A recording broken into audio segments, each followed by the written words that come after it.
अक्कलकोट की पावन भूमि, जहां हर ओर भक्ति की सुगंध फैली रहती है। यही वो स्थान है जहां भगवान दत्तात्रेय के अवतार श्री स्वामी समर्थ महाराज दिव्य तेज के साथ प्रकट हुए। उनके आगमन का कोई आरंभ नहीं दिखा, मानो स्वयं ब्रह्म ने उन्हें अक्कलकोट में भेजा हो। एक दिन जंगल से एक तेजस्वी दिव्य पुरुष नगर की ओर आते हुए दिखाई दिए। लंबी काया, गहरी शांत आंखें, चेहरे पर रहस्यमयी मुस्कान। लोग आश्चर्य से भर उठे, यह कौन है? धीरे धीरे सबको पता चला, ये कोई साधारण संत नहीं, स्वयं स्वामी समर्थ महाराज हैं। अक्कलकोट का एक गरीब किसान गंगाराम, जिसके खेत सूख चुके थे, घर में अन्न नहीं था, परिवार बीमार, वो रोते रोते महाराज के चरणों में गिर गया। महाराज, मेरा जीवन अंधकार से भर गया है। स्वामी समर्थ ने उसे देखा और केवल इतना कहा, भिऊ नकोस, मी तुझा पाठीशी आहे, डर मत, मैं तेरे साथ हूँ। उनके शब्द मानो ब्रह्मवाक्य थे, जिसे सुनकर गंगाराम के भीतर आशा की नई किरण जग गई। अगले दिन अचानक आकाश में काले बादल छा गए और वही खेत जो महीनों से सूखे थे, मूसलाधार बारिश से हरे भरे हो उठे। यह स्वामी समर्थ महाराज की कृपा के अलावा और क्या हो सकता था।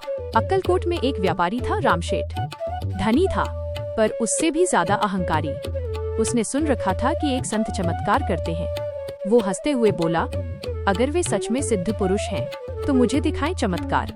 महाराज ने शांत स्वर में कहा, अहंकार मनुष्य को अंधा कर देता है। उस दिन अचानक रामशेठ के गहनों से भरे बक्से जमीन पर गिर पड़े। सब कुछ गायब हो गया। वो घबराकर चीखने लगा। डर के मारे वो दौड़ता हुआ महाराज के पास आया। रोते हुए बोला, मुझे क्षमा कर दीजिए महाराज। स्वामी समर्थ मुस्कुराए, दान कर, सेवा कर, तुझे जो खोया है वो स्वयं लौट आएगा।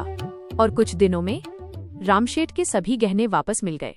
एक दिन एक माँ अपने बीमार बेटे को लेकर आई। बच्चा कई दिनों से मृत्युशैया पर था। माँ रोते रोते बोली, महाराज, मेरे बेटे को बचा लीजिए। स्वामी समर्थ ने धूनी से राख उठाई और बच्चे के माथे पर लगाई। उन्होंने कहा, यह दत्त गुरु की कृपा की राख है, जाओ, बच्चा ठीक हो जाएगा। अगले ही दिन वह बालक चमत्कारिक रूप से उठ बैठा, हंसने लगा, खेलने लगा। माँ की आंखों में खुशी के आंसू भर आए।